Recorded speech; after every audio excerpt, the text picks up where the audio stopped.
Hey guys welcome to my new short blogs. तो guys आज छोट वीडियो बनवार कारण है कि जे गाँव में जो अघटना घटुची आ घटी चली एसबूर मुख्य कारण हूँ निशा।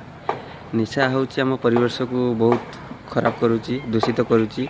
तो से ग्राम सारथा ग्रामर ग्रामवासी मान अनुरोध करुच्ची भद्र व्यक्ति मान अनुरोध करुच्ची जे सारथा गाँव में जो घरे घरे महुली मद बिक्री होती विरोध करा जाऊ।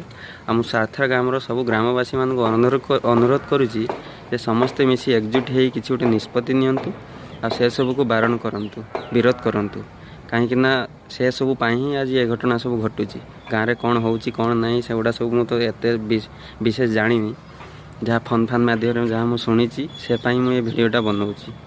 तो मु विशेष ग्रामवासी आ भद्र व्यक्ति मान को अनुरोध करुच्ची जे विषय रे किसी निष्पत्ति नेबे आ निशा द्रव्य को किसी विरोध करेंगे।